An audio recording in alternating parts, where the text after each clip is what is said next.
Hey guys, what's up? How's it going? Robin here. Welcome back for another video. This is going to be probably most likely my final update going into the new year. I'm going to be busy for the Christmas holidays. I wanted to just do an update so you guys can see what's kind of going on, get a video out there, and show you guys some of the things that are happening inside the portfolio. So the past, couple weeks or so, we've seen a fair bit of a big dip in the market, so I'm going to cover that. I'll give you guys an update on the portfolio, and I'll show you guys what stocks I kind of bought for this week and my plans going into the new year. And like I mentioned, I may do a video next week, I might not, it just kind of depends on how things go, but I am going to take some time off for the new year and to obviously enjoy some time with the family and just take it easier, and I think you guys should do the same as well.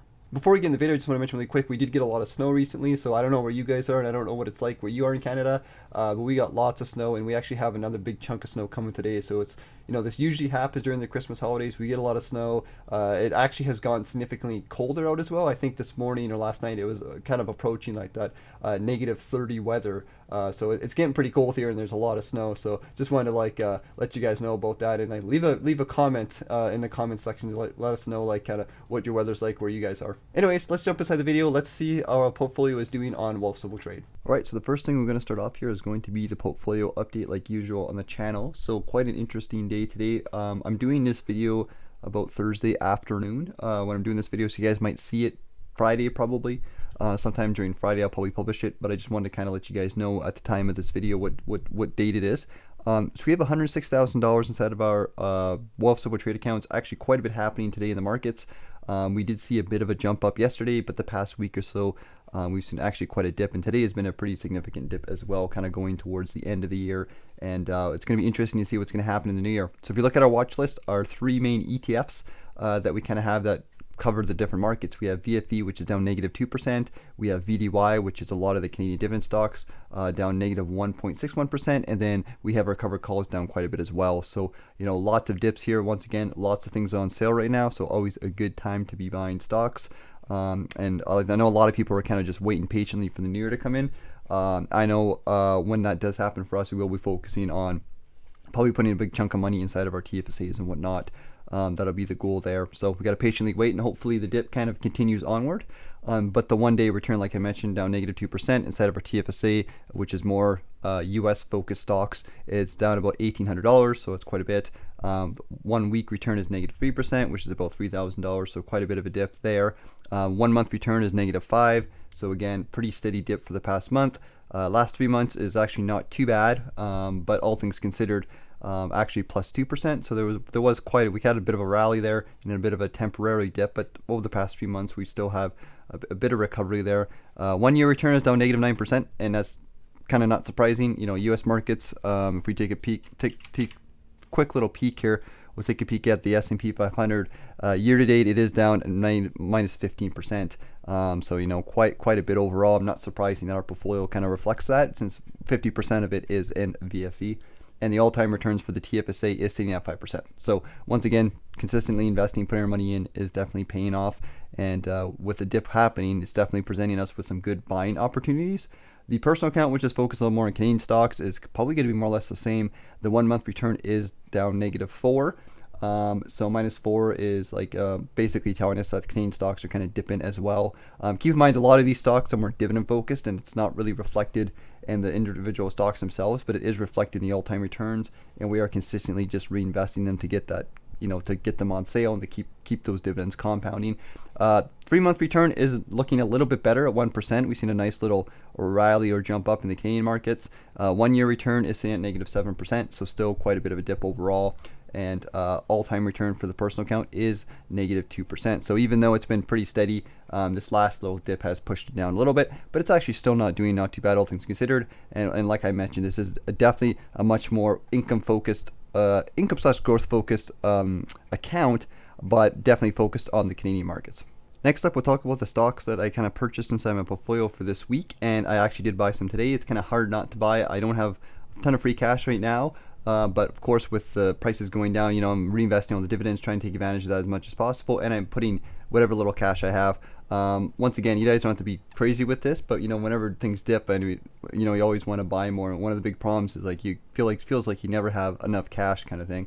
So I'll give you guys a quick little activity overview of my buys for the past little while. And like I've mentioned multiple times on this video, if you guys want to see all the different trades I do in real time and you guys can kind of look at my entire stock portfolio, definitely check out Blossom Social. There is a link you guys can sign up in the description of this video. Click that link, sign up, and then you guys can find me on there, follow me on my portfolio, and you guys can see all the different trades and all the different things I do on there. So my portfolio is 100% free for you guys to access, and you guys can see all my different trades and whatnot. But just a quick little recap of some different trades I've done here. So today I did buy a few stocks this morning. I bought a fractional share of TELUS just to use up some of the leftover money I had in my account. But the two main stocks I bought today I focused on was VDY. So I just wanted to buy the overall Canadian market, and I wanted to buy HDIV. I just kind of bought the covered call as well, just to kind of once again take advantage of the reduction in stock price, but HDIV mostly taking advantage of the lower price yield, and then VDY doing both, right? Because it's going to grow in stock appreciation as well as yield, kind of taking advantage of that is kind of super cool. Yesterday I used up some of the free cash I had to buy some VFE as well. Once again, this is just leftover cash in my account, some of them dividends. 21st I did buy once again. These are just little purchases here and there, but they add up at the end of the day. TD Manulife, I did buy $50 worth of Manulife on December 19th. Really good company, looking at really nice yield right now. Some more VFE, some more TELUS. I did buy a little bit of Algonquin. I might buy a little bit more, but I think right now with the overall market being down, I'm just kind of taking advantage of some more consistent, safer plays. So that kind of makes the most sense to me. But I am tricking a little bit of cash here and there. We did buy some POW, Power Corporation, some more HDIV, and then some more VDY, and then some other stocks here like ATD that I covered in my last video. So nothing too crazy, just kind of using whatever free cash, couple bucks here and there. But again, if you add this all up, it adds up at the end of the day, or at the end of the month, or even at the end of the year, and it compounds and grows. So that's kind of what I focus on. Whatever I have, I just stick it in and we buy some stocks. So just a quick little recap on the stocks that I bought for this week. And I'll do a quick little recap on the dividends in case you guys missed them in earlier videos, or I didn't cover them. I can't remember if I did in the last week or so. I don't think we have anything too crazy happening, and I don't think we have any big payments kind of coming towards the end of the month. But just a quick little recap. So December was a pretty regular month, nothing too crazy, but we did, get a couple dividends from some different stocks. At the start of the month, we got a Canadian Tire dividend, was $1. This is just a small holding that I'm looking to grow. Fortis has been a stock I've been holding for a long time. It's just been slow and steady. VDY gave us their pretty big dividends. Once again, we hold in the personal and the TFSA. We got a small dividend from Severa Corp. This is a stock that I most likely will get rid of eventually. I just have a couple $100. So I bought it a long time ago. HYLD gave us our dividends.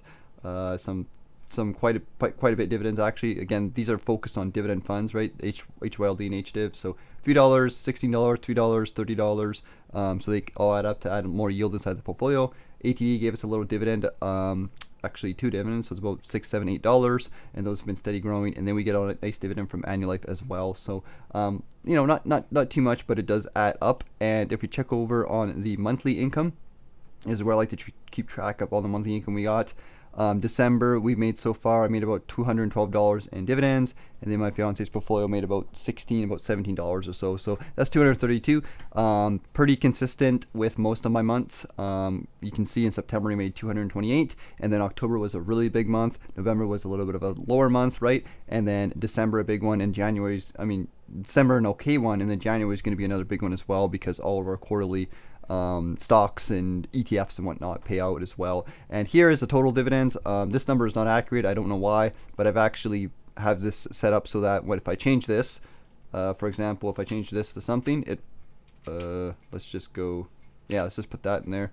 You'll see it actually gets reflected. So that's actually set to be perfect now. So I'll have to get rid of this and swap this out there. But the total dividends is $4,703, slowly growing. And of course, we are reinvesting them, compounding, and growing them over time. And the last thing we're going to talk about in today's video is going to be a bit of a portfolio breakdown between our different accounts here. So I'm going to be using a tracker, track your dividends. It's a basic tracker. It's not 100% accurate, but it can give us a general idea of how our different portfolios have been doing.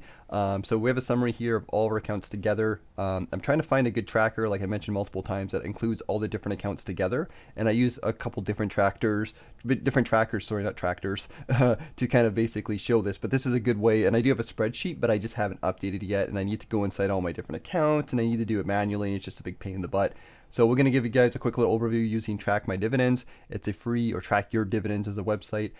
It's completely free to use, but everything you have to do manually, which kind of sucks. Hopefully in the future they might have some kind of system for Wealthsimple. I have used different ones like Wealthica and stuff, and they're cool and all, but you can only have one Wealthsimple account right now, so there's a few issues with them, and they don't include everything as well. So I've kind of been using multiple different ones to kind of get the different information that I need into. Of course, one of the best things is to show it to you guys visually. That's another hard part, is having trackers that actually show things visually.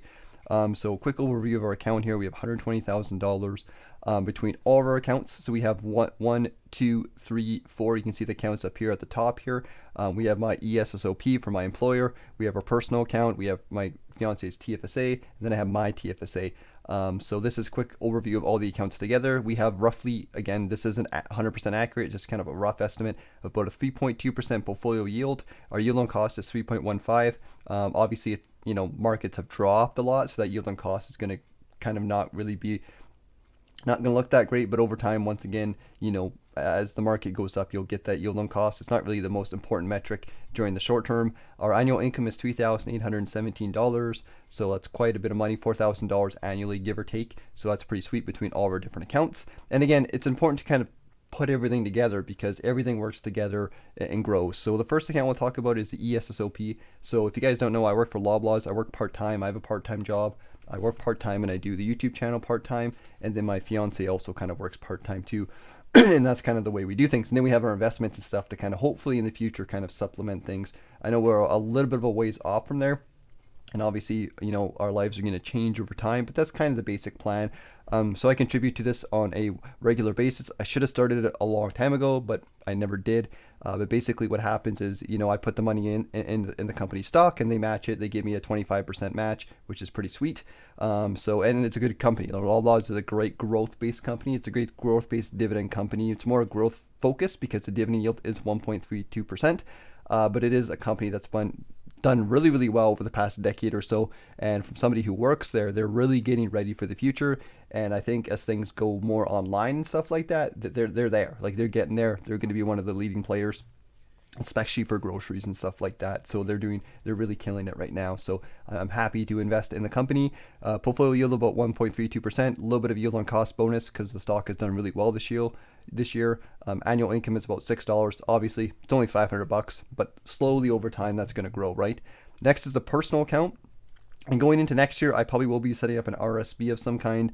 I know a lot of you guys ask me on my channel, like, why don't I have an RSP? It's because I'm kind of working on maxing out our TFSAs first. And also, I don't know exactly how I want to use the RSP.